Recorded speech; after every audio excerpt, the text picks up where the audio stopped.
Top more US based ఈ learning platform. మీరు కూడా స్లాట్ బుక్ చేసుకోవాలంటే ఈ నెంబర్కి కాల్ చేయండి. నమస్తే, వెల్కమ్ టు సుమన్ టీవీ. నేను విష్ణు. ప్రస్తుతంతో పాటు qualified personal finance professional Rajeshwar Reddy గారు ఉన్నారు. వారితో మాట్లాడదాం. సార్ నమస్తే. సార్ రాజేశ్వర్ రెడ్డి గారు. నమస్తే అండి. సార్ రాజేశ్వర్ రెడ్డి గారు, ఫైర్ సిరీస్లో భాగంగా ఇప్పుడు మనం 5th వీడియో గురించి డిస్కస్ చేయబోతున్నాము. ఈ ఫినాన్షియల్ ఇండిపెండెంట్ రిటైర్ ఎర్లీ అనే ఈ కాన్సెప్ట్ని మనం ఎగ్జిక్యూట్ చేసుకోవాలి అనుకుంటే మరి మన సేవింగ్స్, మన ఇన్వెస్ట్మెంట్స్ అనేవి ఎటువంటి కీ రోల్ని పోషిస్తాయంటారు? బేసిక్గా ఇది బ్యాక్ బోన్ అండి ఫైర్కి.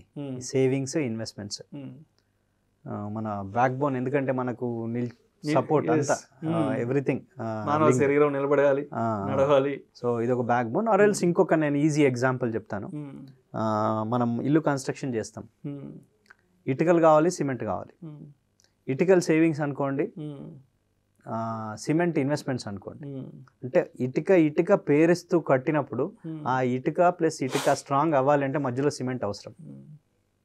ఆ రెండు ఇటుకల్ని, ఆ రెండు సేవింగ్స్ని స్ట్రాంగ్ చేయాలంటే ఇన్వెస్ట్మెంట్స్ కూడా కావాలి. అంటే జనరల్గా ఎందుకు ఇది చెప్తున్నానంటే సేవింగ్స్ వేరు, ఇన్వెస్ట్మెంట్స్ వేరండి. Generally people confuse. సేవ్ చేస్తుంటారు బట్ దాన్ని ఇన్వెస్ట్మెంట్ అనుకుంటారు. సేవ్ చేయాలి, దాన్ని ఇన్వెస్ట్మెంట్స్కి రూట్ చేయాలి. సో ఇక్కడ ఈ పర్టికులర్ ఫైర్లోకి వస్తే సేవింగ్స్ రేట్ అనేది చాలా చాలా చాలా ఇంపార్టెంట్. ఇప్పుడు మన లాస్ట్ వీడియోలో ఒక రియల్ కేస్ స్టడీ డిస్కస్ చేసినప్పుడు ఒక రిటైర్మెంట్కి అయితేనేమో 9,000తో అయిపోతుంది. ఒక ప్రీ రిటైర్మెంట్కి అయిపోతేనేమో 27,000 అవసరం వచ్చింది. అండ్ ఫైర్ కాన్సెప్ట్ నెక్స్ట్ 15 yearsలో రిటైర్ అవ్వాలంటే 48,000 వచ్చింది. అంటే ఆ సేవింగ్స్ రేట్ అనేది ఎక్కువ ఉంది. ఈ సేవింగ్స్ రేట్ని ఎంత ఎక్కువ ఇంక్రీజ్ చేస్తే అప్పుడు దాన్ని మనం ఇన్వెస్ట్మెంట్స్కి రూట్ చేయొచ్చు. మళ్ళీ ఈ ఇన్వెస్ట్మెంట్స్కి route, first of all savings ఎందుకు అంత ఇంపార్టెంట్ అవుతుంది, ఈ సేవింగ్స్ రేట్ దేనికి అంత ఇంపార్టెంట్ అవుతుంది అని అంటే, మనం ఫస్ట్ ఆఫ్ ఆల్ సేవింగ్స్ అంటే ఏంటి, ఏదైతే ఇన్కమ్ వచ్చిన తర్వాత అవసరానికి ఉన్న ఖర్చులు ఓను మిగిలింది సేవింగ్స్ రేట్. బట్ ఆ సేవింగ్స్ రేట్ని మనం ఇంక్రీజ్ చేయాలి అని అంటే ఏంటి, ఆ ఖర్చుల్ని తగ్గించాలి. మళ్ళీ ఫ్రూగాలిటీ అనే కాన్సెప్ట్ వస్తుంది. సో దీనికి మనకు బడ్జెటింగ్ అవసరము. ఆ బడ్జెటింగ్లో మనము సేవింగ్స్ రేట్ ఇంక్రీజ్ చేయాలి అని అంటే ఎక్స్పెన్సెస్ని తగ్గించుకుంటాం. సో ఫర్ ఎగ్జాంపుల్ ఎక్స్పెన్సెస్ని తగ్గించుకోవాలంటే ఏం చేయాలి? ఫర్ ఎగ్జాంపుల్ ఇప్పుడు మనం అన్నీ రాసినప్పుడు అన్నీ మనకు కరెక్ట్గానే అనిపిస్తాయండి. లేదు నేను ఇక్కడేం వేస్ట్ చేయట్లేదు, అంత బాగానే ఉంది అని అనిపిస్తుంది. బట్ మనము ఈ క్యాల్కులేషన్స్ వేసినప్పుడు, ఇది నేను చాలాసార్లు చాలా వీడియోస్లో చెప్పాను, ఎక్స్పెన్సెస్ డిఫరెంట్ కేటగిరీస్ ఉంటాయండి. House hold expenses, life style expenses, dependent expenses, insurance premiums, loan EMIs, 5 రకాలు ఉంటాయి. హౌస్ హోల్డ్ ఎక్స్పెన్సెస్ ఫిక్స్డ్ ఉంటాయి, డిపెండెంట్ ఎక్స్పెన్సెస్ ఫిక్స్డ్ ఉంటాయి, అంటే స్కూల్ ఫీజులు పేరెంట్స్కి. ఇన్సూరెన్స్ ప్రీమియమ్స్ ఫిక్స్డ్ ఉంటాయి, ఇయర్ అవే కడుతుంటాం. లోన్ ఈఎంఐస్ ఫిక్స్డ్ ఉంటాయి. తేడా వచ్చిందల్లా లైఫ్ స్టైల్ ఎక్స్పెన్సెస్లో వస్తుందండి. షాపింగ్, హోటల్స్, యాక్సెసరీస్, ట్రావెలింగ్, అంటే రెగ్యులర్గా ఉండే ఎక్స్పెన్సెస్ కావు ఇవి. మేబీ 2 నెలలకి, 3 నెలలకి, 6 నెలలకు ఒకసారి ఇట్లా ఉండేవి. సో వీటి ట్రాకింగ్ చాలా చాలా ఇంపార్టెంట్. మరి వీటి నుంచి బయటపడాలంటే ఏం చేయాలి? సో ఎందుకంటే ఇప్పుడు మనము సేవింగ్స్ అండ్ ఇన్వెస్ట్మెంట్స్ అన్నారు. మీరు సేవింగ్స్, ఇన్వెస్ట్మెంట్స్ ఎంతవరకు హెల్ప్ చేస్తాయి ఫైర్కి అన్నారు. ఫస్ట్ ఆఫ్ ఆల్ సేవింగ్స్ని మనం ఇంక్రీజ్ చేయగలితేనే ఇన్వెస్ట్మెంట్కి వెళ్ళొచ్చు. సేవింగ్స్ లేకుండా ఇన్వెస్ట్మెంట్స్కి వెళ్ళే ఛాన్సే లేదు. సేవింగ్స్కి రావాలంటే ఎక్స్పెన్సెస్ తగ్గియాలంటే లైఫ్ స్టైల్ ఎక్స్పెన్సెస్ ఎక్కడ వేస్ట్ అవుతున్నాయి అనే దాని మీద ఇంపార్టెంట్. దానికి వస్తే ఏం చేంజెస్ చేయొచ్చు? ఫర్ ఎగ్జాంపుల్ ఒక పర్టికులర్ ఎక్స్పెన్సెస్ మనం నోట్ చేసినప్పుడు మేబీ 3-4 times అక్కడ హోటల్ ఎక్స్పెన్సెస్ ఉన్నాయనుకోండి, 3-4 times ఒక మంత్లో, దాన్ని తగ్గియచ్చు, ఛాన్సెస్ ఉన్నాయి. హోటల్కి వెళ్ళే బదులు ఇంట్లో తినొచ్చు, అక్కడ తగ్గినట్టే ఎక్స్పెన్సెస్ చాలా ఉన్నాయండి. మనం నోట్ చేస్తే రకరకాలుగా వచ్చేస్తాయి.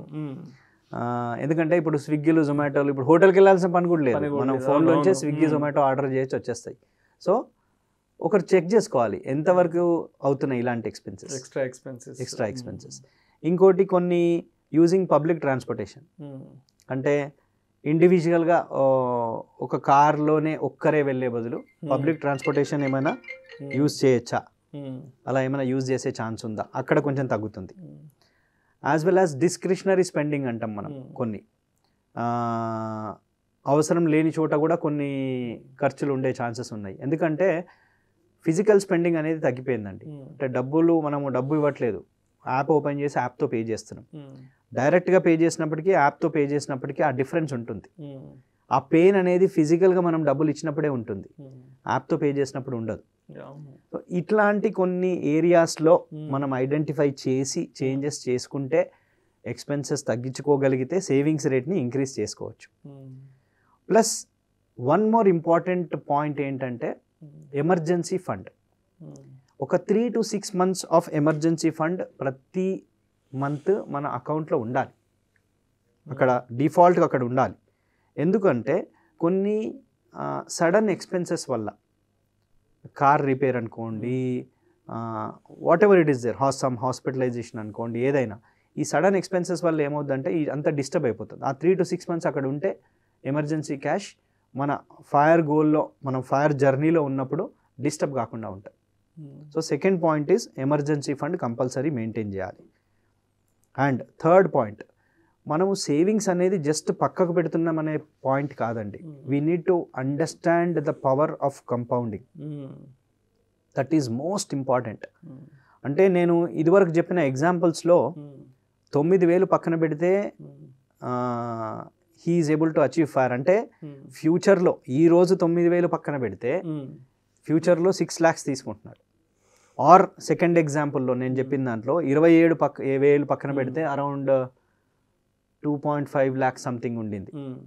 అంటే ఇక్కడ నేను ఏమంటున్నానంటే ఈ 27,000 ఈరోజు పక్కన పెడుతున్నాం అనేది ఇంపార్టెంట్ కాదు. ఫ్యూచర్లో 2.5 లక్షలు ఈ 27,000 పక్కన పెట్టినందుకు వస్తుంది. అంటే దట్ మీన్స్ సింపుల్ లాజిక్ ఏంటంటే నేను ఒక్క నెల ఈ 27 పక్కన పెట్టకపోతే ఫ్యూచర్లో 2.5 లక్షలు లాస్ అయినట్టే. ఈరోజు ఇన్కమ్ ఉన్నప్పుడు ఈ 27 పక్కకు పోతే ఇన్కమ్ లేని రోజు 2.5 లక్షలు పెట్టాలి. అంటే ఎప్పుడైనా దాన్ని ఫ్యూచర్లో లాగా క్యాల్కులేట్ చేసుకోవాలి. దీనికి ఒక ఎగ్జాంపుల్ చెప్తానండి. చాలామంది ఎన్ఆర్ఐస్ ఉన్నారు, ఇండియాకు వస్తారు. ఇండియాకు వచ్చి ఏదైనా మనీ స్పెండ్ చేసినప్పుడు మనము రూపీస్లో చెప్తుంటాము, ఇది ఇన్ని డాలర్స్ అని చెప్తుంటారు. ఆర్ఎల్స్ మనమే ఏదో టూర్కి వెళ్ళినాం అనుకోండి, సే దుబాయో లేకపోతే ఇంకా యూరోపో ఎక్కడికో వెళ్ళినాం. అక్కడికి వెళ్ళి మనం ఏదైనా కొనాలన్నప్పుడు ఎయిర్పోర్ట్లో వెళ్తాం, క్యాష్ ఎక్స్చేంజ్ చేసుకుంటాం, అక్కడ వెళ్తాం కొనాలనుకున్నప్పుడు అక్కడ డాలర్స్లోనో యూరోస్లోనో డిపెండింగ్ అపాన్ ద దీరమ్స్లోనో ఉంటుంది. కానీ మనము ఆ రూట్లో ఎప్పుడు ఆలోచించాం. దీన్ని రూపీలో కన్వర్ట్ చేసుకొని అరే ఇది ఇన్ని రూపీసా, ఇంత కాస్టా, సేమ్ లాజిక్ ఫైర్లో కూడా అప్లై చేయాలి. అంటే ఈ ఒక రోజు నేను ఈ ఒక్క మంత్ నేను ఇన్వెస్ట్మెంట్ చేయకపోతే ఫ్యూచర్లో ఎంత లాస్ అవుతుంది, ఈ ఒక కాన్సెప్ట్ మైండ్లోకి వచ్చింది అనుకోండి, ఎవ్వరు కూడా డీలే చేయరు, ఎవ్వరు కూడా ఈ నెల అన్నెసెసరీ ఎక్స్పెన్స్ మీద స్పెండ్ చేయరు.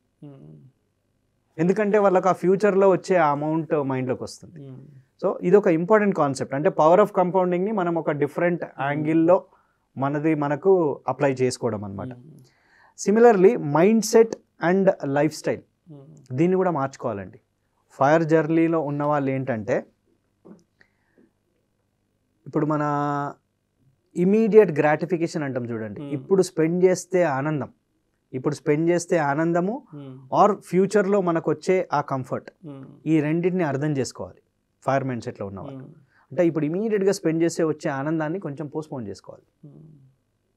పోస్ట్పోన్ చేసుకోగలిగితే అప్పుడు మనకు సేవింగ్స్ మైండ్ సెట్ పెరుగుతుంది. ఇది డిఫికల్ట్ ఏం కాదండి, ప్రాక్టీస్ చేస్తే వచ్చేస్తుంటుంది. అండ్ ఇంతకుముందు నేను చెప్పినట్టు ఆ ఎగ్జాంపుల్ తీసుకుంటే మనం ఇది చేయగలుగుతాం. ఇమీడియట్ గ్రాటిఫికేషన్ కంటే దాన్ని పోస్ట్పోన్ చేస్తే ఏం అడ్వాంటేజ్ అనేది, ఇప్పుడు 9,000 పక్కన పెట్టుకుంటే ఫ్యూచర్లో 6 లక్షలు, ఆ ఒక్క 9,000తో 6 లక్షలు జనరేట్ అవుతుంది. సో ఆ ఎగ్జాంపుల్ గుర్తు చేసుకుంటే మనం ఇది మన రియల్ లైఫ్లోకి అప్లై చేసుకోగలుగుతాం. సో అంటే లీడింగ్ సింపుల్ లైఫ్ స్టైల్, ఎఫిషియెంట్గా మన రీసోర్సెస్ని యూజ్ చేసుకోవడము, ఇట్లాంటి వాటిని ఫాలో చేస్తే మన సేవింగ్స్ రేట్ని ఇంక్రీజ్ చేసుకోవచ్చు అండి. సో ఇంకా అంటే స్టెప్ బై స్టెప్ ఇంకా చాలా ఉన్నాయి. ఒకే వీడియోలో అన్ని చెప్తే మళ్ళీ కన్ఫ్యూజ్ అయిపోతారు. ఇక్కడ జస్ట్ నేను సేవింగ్స్ రేట్ని ఎలా పెంచుకోవాలి, సేవింగ్స్ని అండర్స్టాండ్ ఎలా చేసుకోవాలి అనే కాన్సెప్ట్ ఒక్కటే చెప్పాను. Probably in the next video I will tell about the other aspects. ఎందుకంటే ఇన్వెస్ట్మెంట్స్ గురించి తెలుసుకోవాలి, ఆ బేసిక్స్ ఏంటి ఇన్వెస్ట్మెంట్స్ గురించి, ప్లాన్ ఎలా ఇంప్లిమెంట్ చేయాలి, దాన్ని ఎలా మానిటర్ చేయాలి, దాన్ని ఎలా అడ్జస్ట్మెంట్ చేయాలి, ఈ అన్ని ఫ్యాక్టర్స్ కూడా ఇందులోకి వస్తాయండి. So that will discuss in the next video. Thank you so much Rajeshwara Reddy గారు. థ్యాంక్ యూ అండి. 5th వీడియోలో ఈ ఫైర్ కాన్సెప్ట్ని ఇంప్లిమెంట్ చేసుకోవాలి అంటే మన సేవింగ్స్ అండ్ ఇన్వెస్ట్మెంట్స్ అనేవి ఎటువంటి కీలక పాత్ర పోషిస్తాయి అనే అంశం గురించి చాలా డీటెయిల్గా మీ విశ్లేషణ తెలియజేశారు. Thank you so much sir. Thank you. Suman టీవీలో మీ పర్సనల్ అండ్ బిజినెస్ ప్రమోషన్స్ కోసం కింది నెంబర్కి కాంటాక్ట్ చేయండి.